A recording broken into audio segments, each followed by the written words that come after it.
Good morning, good afternoon, good evening, whenever you might be joining us. Welcome to the Purpose and Beyond podcast. I'm your host, Kelly R. Jackson. Let's just get right into it as we always do. It's time for our word for the weekend. One verse, Exodus 14 and 14. Exodus 14 and 14. How does that read in the New King James Version? It says it like this. The Lord will fight for you, and you shall hold your peace. The Lord will fight for you, and you shall hold your peace. How does that read in the New Living Translation? It says it like this. The Lord himself will fight for you. Just stay calm. My brothers and my sisters, there are times where there are certain battles that we're facing, and only God can handle it. Only God can fight it. Only God can deliver us. And then there are times where we're in certain things, and God says, go ahead and do what I trained you to do. You can handle this. And the key for us is knowing when to do which. That is the key for you and I, to know when to get involved in the fight and when to stand back and let God fight for us.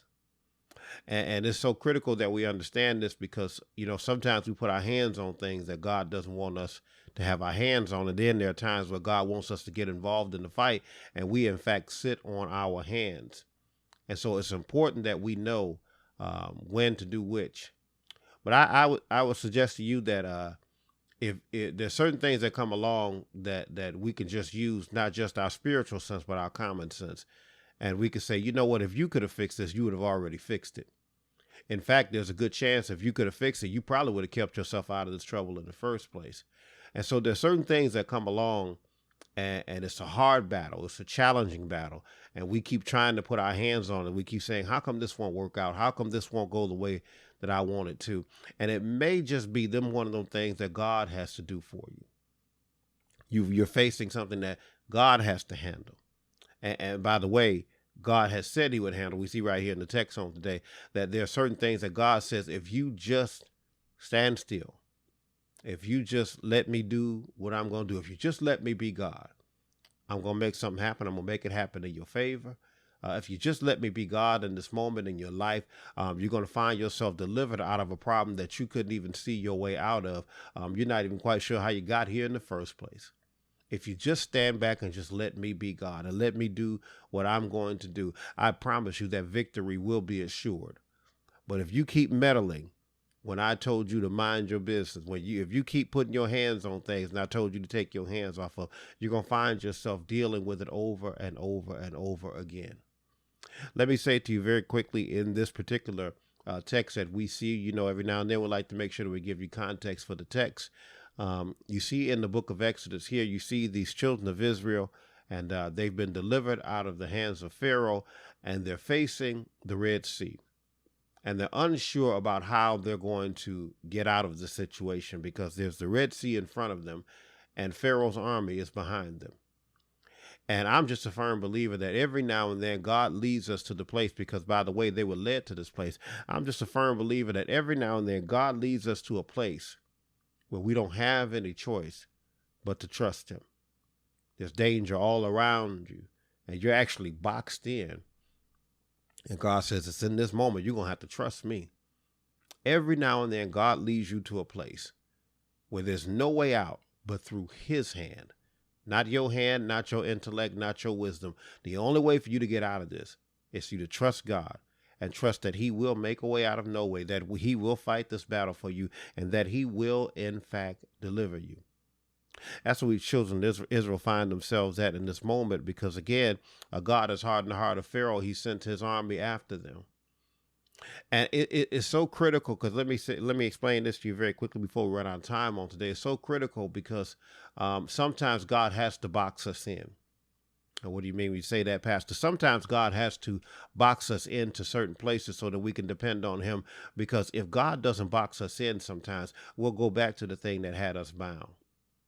I shared a thought in my book, Where's My Change, where I talked about the fact that we need to understand what escape really means, because sometimes we're missing the point. We're missing the fact that escape means to get away in order to go away, which means that I'm going to get away from this place, and I'm going to go away from this place, and I'm never going to come back again.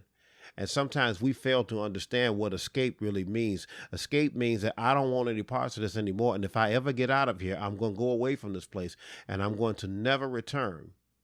And then we fail to also understand that the best way to show our application from being delivered from a place, from being having escaped from a place, the best way to show our application is to never go back there again. Simply meaning that our absence is our application. The fact that you won't see me here again means that I've learned my lesson.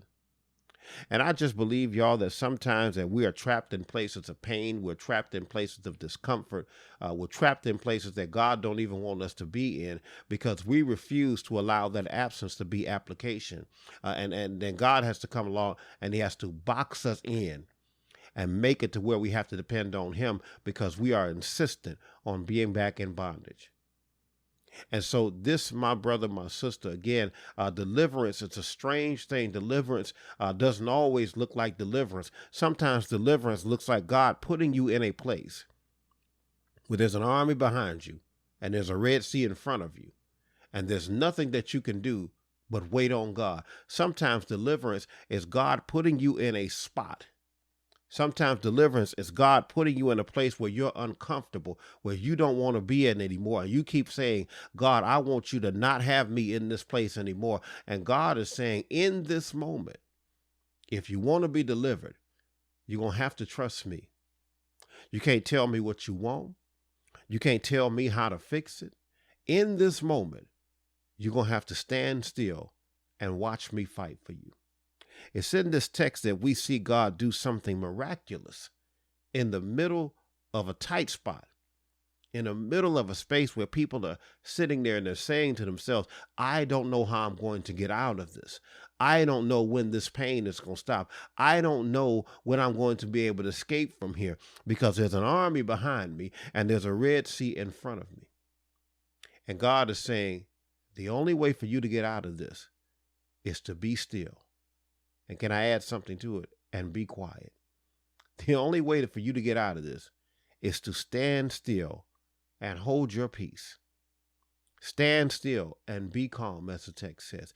The only way for you to get out of your pain and your misery sometimes, the only way for you to get out of your trouble and your travail, the only way for you to get out of the thing that's burdening you and that's weighing you down and that's got you crying and walking the floor all night long, it's not due to your intellect, it's not due to your wisdom, it's not due to any training that you have, it's not due to your friends, it's not due to your finance. Sometimes the only way for you to get your deliverance is to be still, be quiet, and let God be God.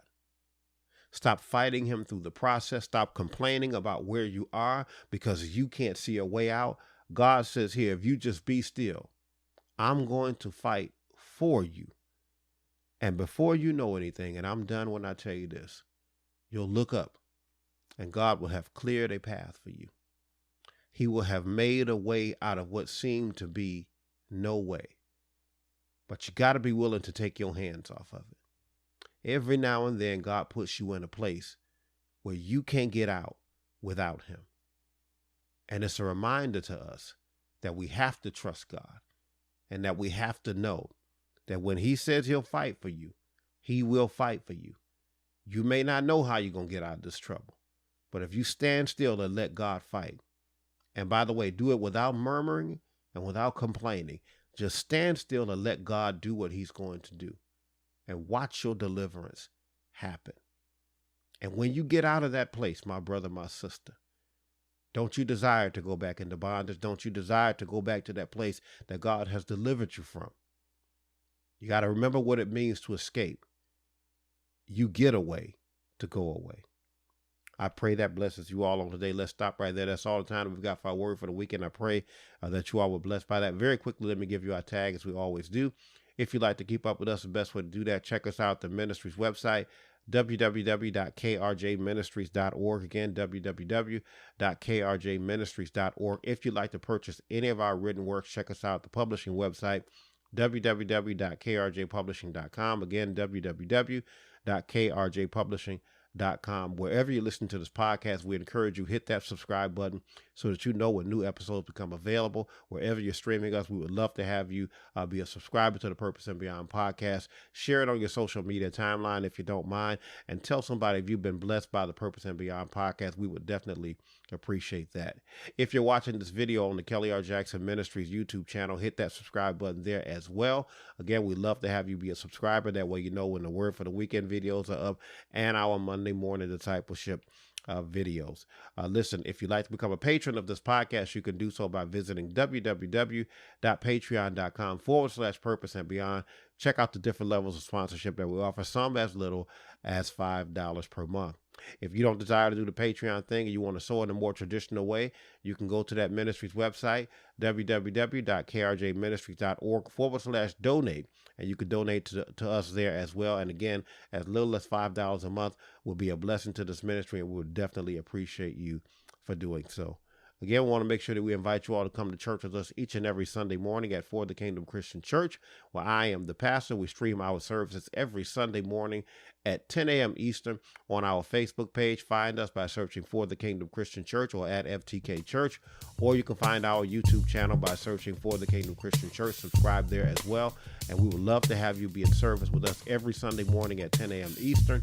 If you're in the Detroit area, check out that Facebook page. You can find out where you can come by in person.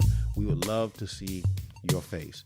That's all the time that we have for our Word for the Weekend podcast. I pray that you all were blessed by what we had to share on today. God bless you and God keep you is my prayer as always, and we'll see you all on next time. Be blessed.